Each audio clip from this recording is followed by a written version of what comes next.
This episode is sponsored by Dr. Chrono by EverHealth, the #1 mobile all-in-one EHR. Built specifically for medical practices, Dr. Chrono includes an integrated feature that powers a seamless payments acceptance experience. Dr. Chrono Payments offers multiple ways for patients to pay as well as insurance credit card processing.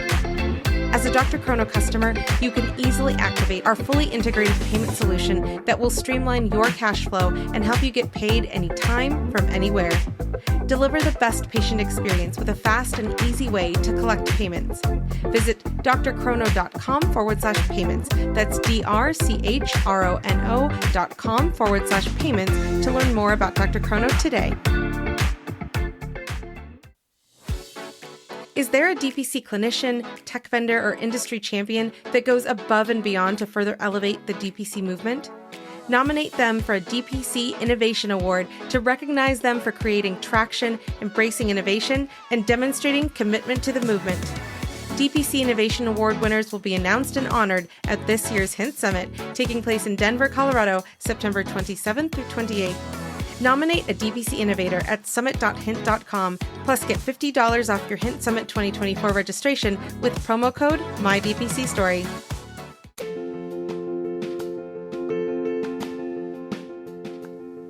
Direct primary care is an innovative alternative path to insurance-driven healthcare. Typically, patients pay their doctor a low monthly membership and, in return, build a lasting relationship with their doctor and have their doctor available at their fingertips. Direct primary care is the freedom to do the medicine I envisioned. Medicine that is simple, thorough, holistic, and personal. I am Dr. Neeti Kapur of Devoted Family Practice, and this is my DPC story.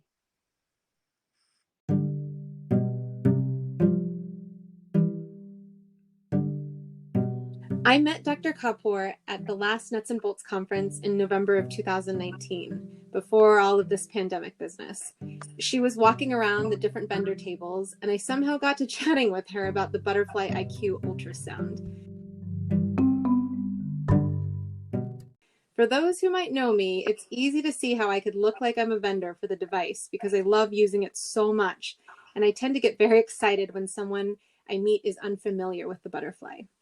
So a little bit about Dr. Kapur. She's a graduate of the University of Toronto, and then she went on to do research at SUNY in Buffalo, and then received her doctorate from Chicago Medical School, Rosalind Franklin University.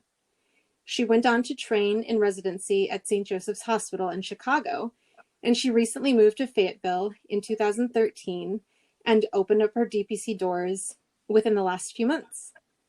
So welcome, Dr. Kapur. Thank you so much for taking another leap today as the very first interview for the podcast. It's my absolute pleasure to be here. So I wanted to get started with the key to pretty much everyone's story. How did you come to learn about DPC? So the interesting thing about that is that if I try and pinpoint a time where I can say, this is where I heard about DPC, I can't do that because somehow it came into the picture when the clinic I was at in Fayetteville closed down, and I really started to think about my next move. And I don't remember exactly how I heard about DPC, but at one point I did start watching old conferences, the Nuts and Bolts, old recordings, and there was something about the content and the energy in those conferences that just got me so excited. That's awesome. And it was just it was something about that the energy in me changed, and I started looking to find out more about this model. And the more I learned, the more I wanted to learn. And after a point, I jumped in, and it's been a great journey. That's fantastic and very inspiring, especially to those folks who are considering jumping into DPC. I want to ask you, when did you open exactly, and how has it been going ever since you did open your DPC doors? So I opened about 2 months ago with telemedicine. And really, the idea was just to get the ball rolling, to get the idea of DPC and a new paradigm in medicine out into the community. And the reason I started with telemedicine is because I didn't have a brick and mortar clinic to actually move into. The place that I decided to lease needed a bit of an aesthetic gut, which is what I wanted to do just to make it my own comfortable space. And while that was happening, I wanted to just do one-time telemedicine visits just to, number one, help out a lot of the folks who couldn't afford or couldn't get into or didn't want to go to a regular doctor for whatever reason because of the COVID pandemic. And so my rates were very low, but it was just to really give a community service while I was set up my DPC. So about 4 weeks ago, I actually opened my clinic doors, and although I'm still doing a lot of telemedicine, it's now a purely membership model. In the telemedicine one that I was doing, it was kind of one-time visits, but now I have a membership base that's being built up, and people that are coming into the clinic, and as well as people that are taking advantage of the telemedicine when and if we need to do that as well. That's wonderful.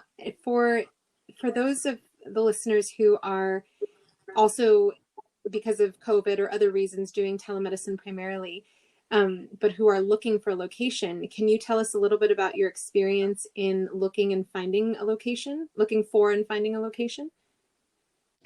So when looking for a location, when I initially started, I had a few things on my checklist. I didn't want it to be too far.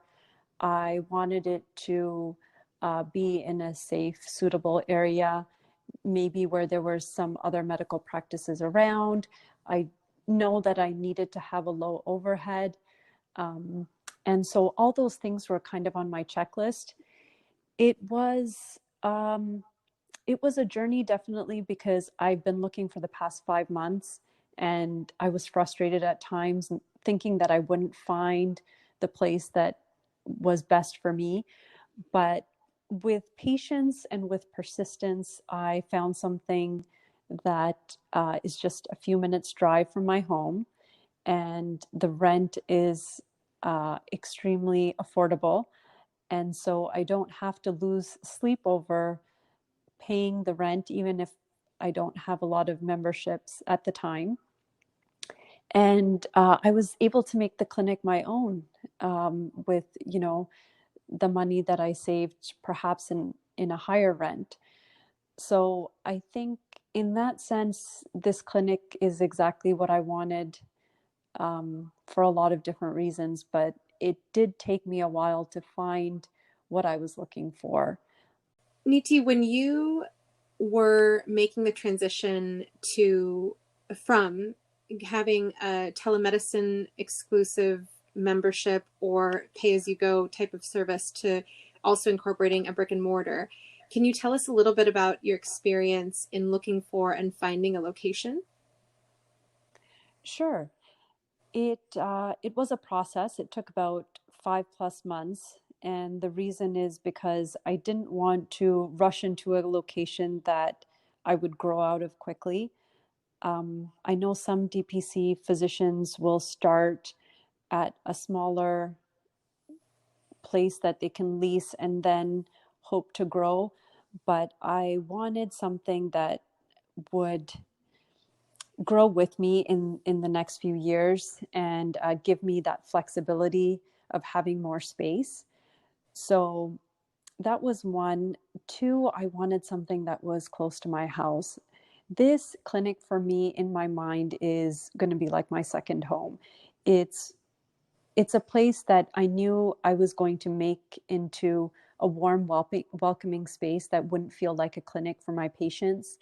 And I had the same feeling for myself. If it was going to be somewhere where I'm spending time at, I really wanted to make it comfortable for myself. And for that, the vicinity was important. I also wanted to have a space that, believe it or not, my kids could also come to. With this COVID pandemic, I didn't know if they were going to go back to school. I didn't know what the school year was going to look like or how it was going to change. And because I don't have full-time help with them at home, having a space for them at my clinic was important to me. Sure. So after a 5 month search and going through a lot of frustrated moments where I was doubting if I was going to find the right place, I did find a place that fit me perfect. The other thing that is on probably or should be on every DPC docs checklist is keeping the overhead low. And the rent, as you know, is a fixed cost that really needs to be kept low so that you don't lose sleep if you don't have members Hmm. initially. And for me, that was super important. Definitely. So I was fortunate to be able to do, uh, to get all those things that I wanted. And I did a little aesthetic gut on the clinic because it was an older space, but it had the rooms that I wanted, and I could make it into a space that was my own and that was clean and warm and welcoming to patients. Absolutely. I'm a huge believer in things happen for a reason, and so it sounds like, you paid the price, you waited the 5 months, but in return you got something that ticks off all of your boxes. So I'm really happy for you in that sense. So I love that your space is individualized, especially to the fact that you have two kids. So can you share with us how old are your kids? And in terms of balancing being a mom and opening up your DPC, how is that working out for you? Stay with us. We'll be right back. Thank you to Spruce Health for supporting the My DPC Story podcast. The ways we communicate have changed dramatically over the past decades, but technology and tools in healthcare have not kept pace. Patients want more access and digital convenience, as well as the ability to text their care teams. Care teams are inundated with more communication and rising expectations, but are still using tools and technology stuck in prior decades. Spruce Health created a solution for the tech-forward DPC practice by creating a communication product designed to serve both the patient and the doctor through intuitive HIPAA-compliant workflows, tagging, scheduled messages, and triage templates ready for use, whether you're on your phone or in the exam room. New users get 20% off for the first 12 months of a paid plan with code MARYAL20. That's MARYAL20. So check out Spruce Health today at sprucehealth.com or check out the link in the show notes.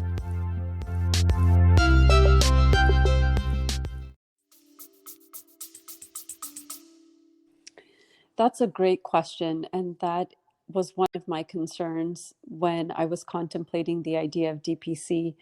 I really thought that if I had my own clinic, I wouldn't be able to spend as much time at home, and I would be very preoccupied with trying to run my own clinic and my own business.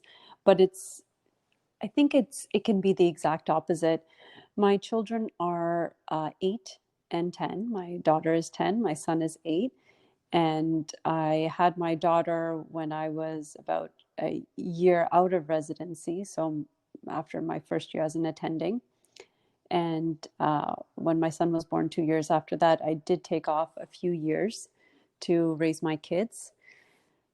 When I was contemplating DPC, being in a two-physician household, and my husband is in a subspecialty. I knew that I would still want to be the primary caregiver for my kids. And although running a clinic is going to be a priority, having a family is also just as important, and being able to have time for them, being able to see them, and being able to have a flexible schedule so I can be available when I need to be available for them. That I knew was going to be on the forefront for me. Absolutely. When yeah, when I went to the Nuts and Bolts conference, I think there was one talk that was an all-female panel, and they talked about this exact thing, running their DPC practices out of their house, doing it part-time, and arranging it so that they could still be there to care for their children. And that, I think, is just the beauty of the model. Whether you're a parent or not, whether you're a female or not, I think the DPC model allows you and promotes having balance in your life and having the physician understand that they need to look after themselves so that they can look after their patients. And in a fee for service model where burnout is so common and we're hearing about it more and more, we need to realize that the providers also need time and they need to have balance so that they can continue to do what they do. Definitely. And I think that that's a huge pull for people who, especially in these pandemic times, are being treated as they never thought a physician could be treated, by corporations. And so, in that sense, you know, you're taking a stand for your own health and your family's health, and being able to be there for your kids as they grow up, which happens way too quickly. As a mom myself, I know that, that is painfully true sometimes. I think that's wonderful that you've you know been able to incorporate your family into your DPC plans. That's fantastic. Thank you. I have become a huge fan of podcasts. Ever since Sarah Koenig hosted the first season of Serial, I was hooked. Now, creating this podcast has become part of my daily life.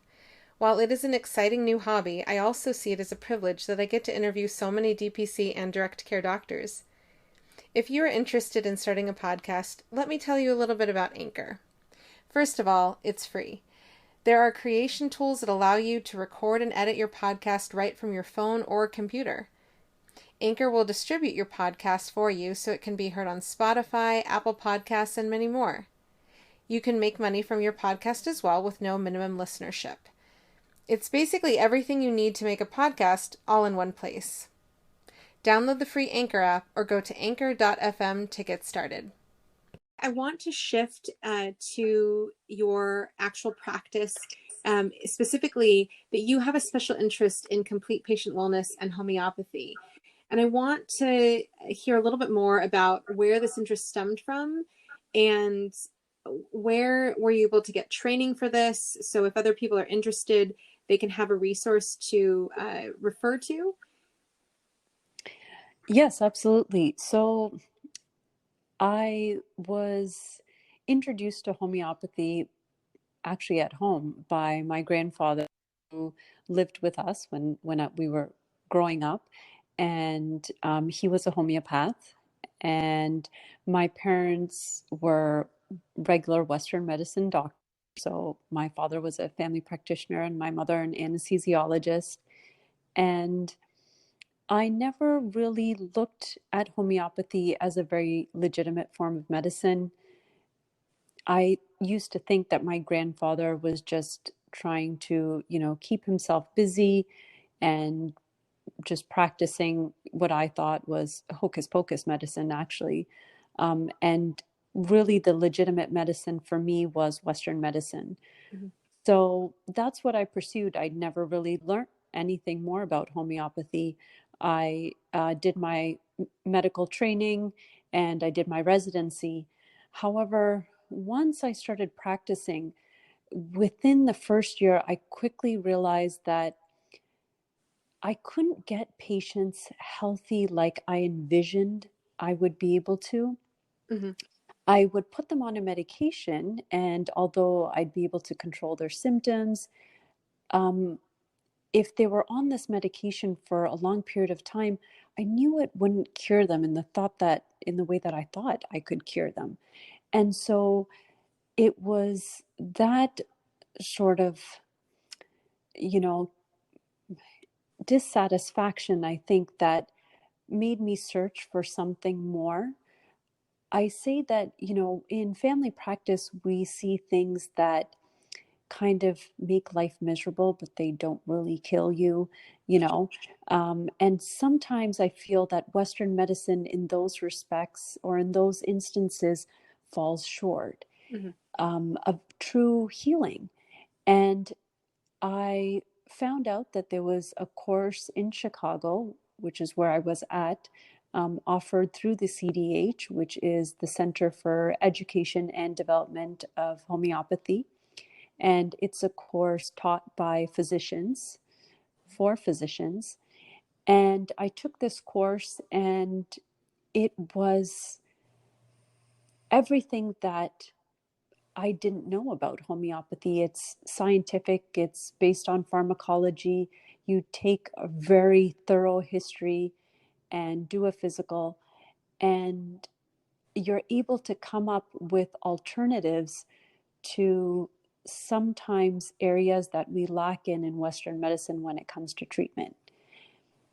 After I started integrating homeopathy, I came to a point where I questioned what I was going to do, because I felt like I was torn between my Western medicine training and homeopathy. And I felt at times that I would need to pick and choose Mm-hmm. which medication to give. And so I really went through a phase of hardship in trying to figure this out. And slowly I realized that they actually are very synergistic. They work well together, and they make up for areas where the other one is lacking. They also work on two different levels, which means that I often prescribe them both at the same time. And I tell patients, hey, you can start with this and add this, or you can start with the other and add this if in case you need it. So it's been amazing with the healing and the amount of options that it gives my patients when Western medicine lacks in certain areas. Of course, there's areas that homeopathy lacks as well. And I think the the practice and the art of the practice comes in when you can use both and use their strengths, as well as understand where their weaknesses are when you're prescribing the medications. That is wonderful that you're able to find a place where you're able to use both types of medicine, Western as well as homeopathic medicine, together for your patients. I think that not only is your clinic personalized to what you need it to be, but also your practice is individualized. That's absolutely wonderful. Have you been able to get out into your community since you've opened your doors, or even your telemedicine doors, to speak about DPC, and how has that been perceived? It's been great. I actually have gotten a few opportunities. The first opportunity I had was with a radio station, and it was for a local church group. And I did get to speak with the pastor, and it was a lot of fun.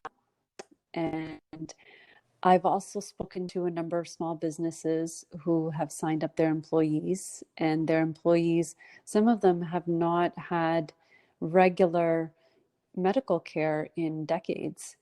And I think it's very kind, it's very supportive of the employers to want to look after their employees in that way, and realize that this is really a need that can be filled in a very affordable way through DPC. Sure. I've recently also spoken to the family medicine residents in at the hospital in our town, and a lot of them are aware that DPC exists. I think the word is spreading. I think the interest is growing, and they are much more informed than I ever was during that phase in my career, about the other options, about the other practice options and models that exist in primary care. So I've gotten some opportunity, and I think just looking to get more and continue to educate people, because again, I'm the only practicing DPC in my town, and making people understand that there's a different paradigm in medicine and why we're doing it is really important for them to know. Absolutely. And it's a sign of the times, right? I didn't know about DPC until about a year ago, a little over a year ago, and there's people who are jumping into DPC a lot more frequently now out of residency than there were before, which is a fantastic hope for the future. You mentioned that you are the only DPC in your town. In terms of geographic location, how close is the nearest DPC to you, and how have you been able to network within your area or your state? The closest DPC is in Apex, and that's about an hour from me. And we do have some up in Raleigh as well. I'm about an hour and a half south of them. And they have been great in terms of support, in terms of answering questions that I have when I was setting up, and I still have now. And I think it's amazing how much people are willing just to open up their hearts and their clinics to a stranger who just wants to open another DPC practice and is struggling to figure out how to do it. So I'm really grateful with that support. And no matter who it is, I think just the DPC community continues to just give that support out. And that's what's fueling the movement. Yeah, I can't agree with you more. I absolutely find that when you start picking a DPC doctor's brain, the floodgates open, and you could talk, endlessly about DPC and how everyone is managing their patients and their practices. So that's fantastic that you have had that experience. I want to ask you some rapid fire questions. For myself, you already know very well that I'm in love with my butterfly ultrasound, but do you have any tech or tools that you personally use and or love that you'd like to share with the listeners? I hope to be as good as you are with the butterfly one day. Um, but I have to admit, I'm not as tech savvy, although I really strive to be. Although my favorite tool has to be, and I'm in no way, paid by these folks, but is my EMR, and they are Atlas MD.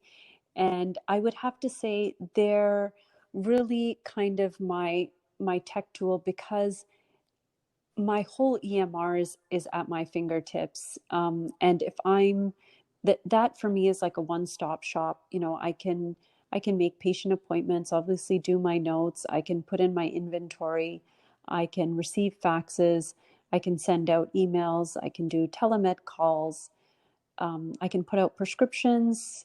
And for me, it really does everything. And for somebody who is concerned about having a number of different programs run and how to integrate those and how to learn those, this has really been a lifesaver for me.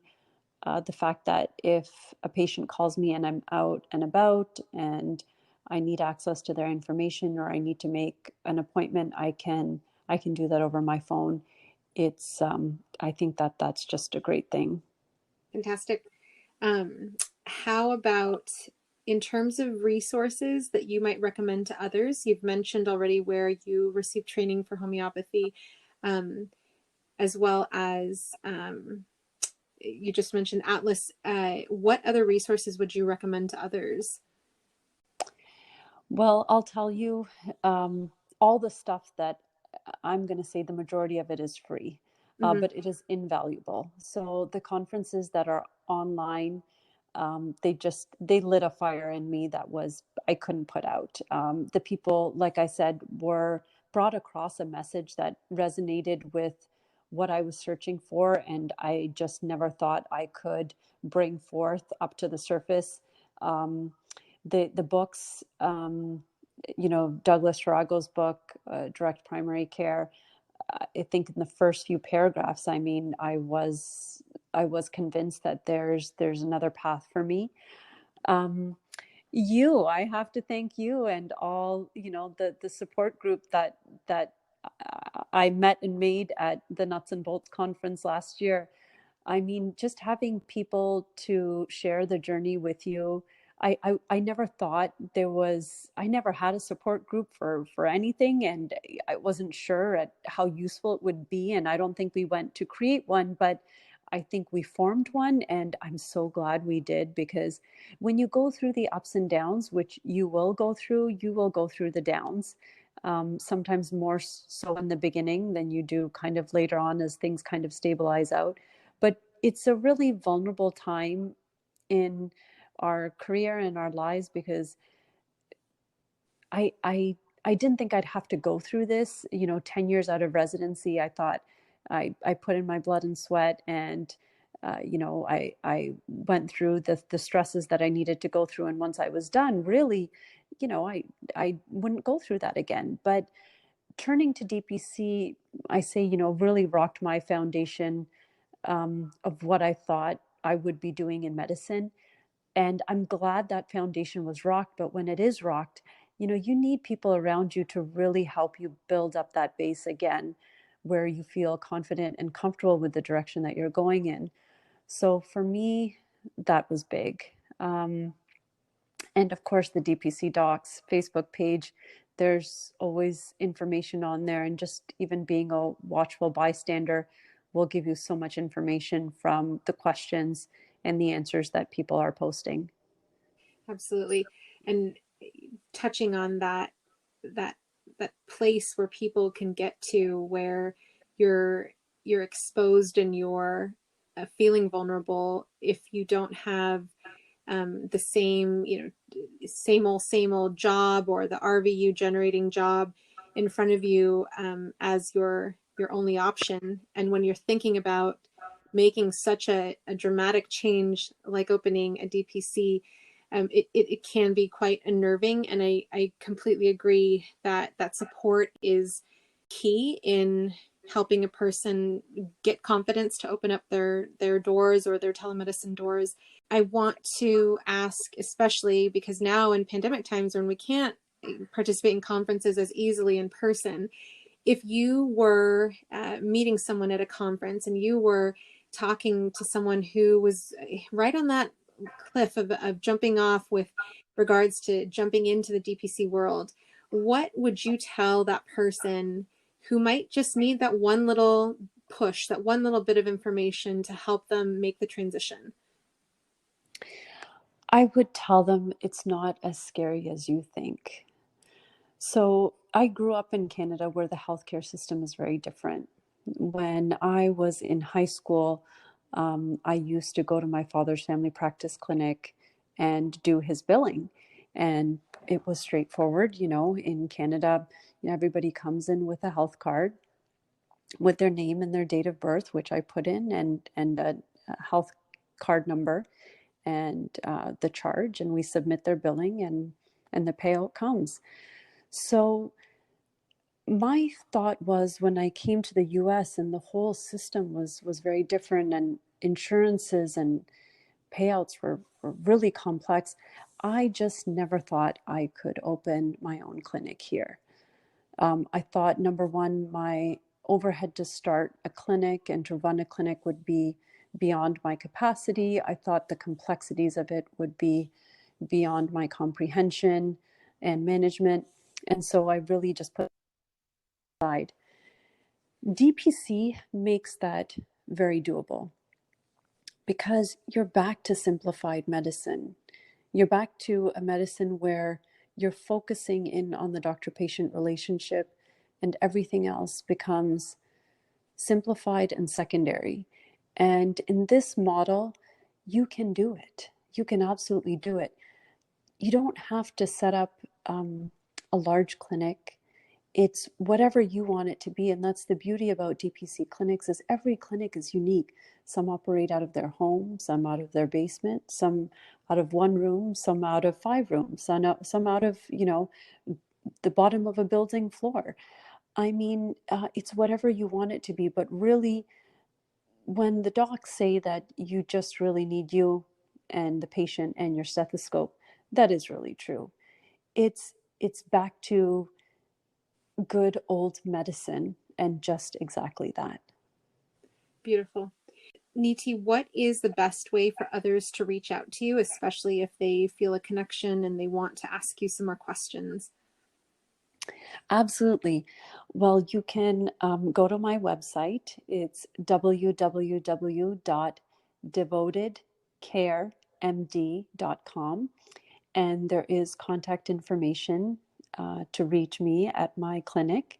And if you call, I will be sure to return your call and help you in any way I can. Perfect. Thank you so much, Neeti, for joining us today. Dr. Neeti Kapur, everybody. Nothing but the best of luck as you blossom in your DPC.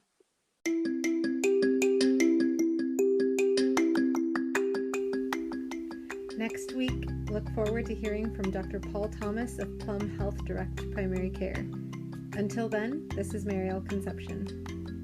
For more information on this episode and much more, please visit mydpcstory.wixsite.com/mysite. That's mydpcstory.wixsite.com/mysite.